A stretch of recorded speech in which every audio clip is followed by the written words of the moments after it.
and every one of us affects each other more than we know. Okay? Just because we hang out with people that we like, that have bad habits, different sets of orders, different ways of being, doesn't necessarily mean that we shall sustain the same energy as we came into. Alright? Just because you like people, okay, just because you're afraid to leave people, just because you don't want to be alone, that doesn't mean you hang and spend your energy and let it get drained by such an ignorant way of being, okay? Your being should inform what you do, and what you do should inform how to be, alright? We all influence each other in such positive and negative ways to where we aren't aware of, and some things we are, alright? All of us, we're here for a major purpose, especially when it comes down to learning, okay? In order for us to learn something new, we gotta explore. We gotta be awake. We gotta be able to let go of that eggshell, that outer shell, to be able to take on the chaos of the world. You gotta be able to leave the nest, okay? That's the only way that we be able to already grow, alright? You can't base your life off what you already know, because you'll never get anywhere. You gotta base everything off what you don't know. Okay, and that's the best way to go about things, because the more you acquire information and you wind up applying the knowledge and energy, the more transformative your life will be, okay? And when I say life, I'm talking about that all emanating thing, that endless part of ourselves that continues on, okay? Because you need life and death is not always about leaving the body.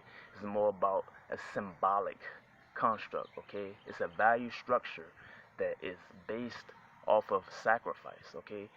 Letting something go right now, so over the course of span of time, whatever sacrifices or delayed gratifications that's been made right now will come across the continuous span of time, so when the future comes, you will be able to keep, maintain, and I would say,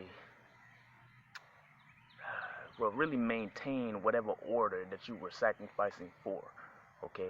So just remember that the influence, your sacrifices, the people you hang with, we all got a lot of impact. We all just need to get out and just start committing some type of service to where whenever it's rendered, we get back this self-existent, abundant thing, you know? It's kind of like this. It's whatever you do in life, on the positive end, you get that back. Whatever you do for the negative spectrum, you get that back also. The law works the same way for both sides, both intentions, both polarities of energy. So why not reap the benefits and abundance and positivity of certain creative pursuits that we want, instead of just dealing with unfortunate circumstances by inactivity, by lack of energy, by lack of rhythm. You know, you're just being inert, you know, no movement at all. And that creates too. Alright? That's something to think about. You know, just spreading some type of knowledge and wisdom, so where we all can just let go of the things that hinder us in order for us to grow into the higher level of beings that we truly are. Never be defined by your circumstances, and never be defined by a limited way of being. Because we are more than all of that, alright? We're more than anything that we can come up with. We're more than everything that everybody can tell us to believe. There's only one thing. You got your own freedom of choice of who to listen to. So right now, it's up to you to choose to make the choices that you're able to live with.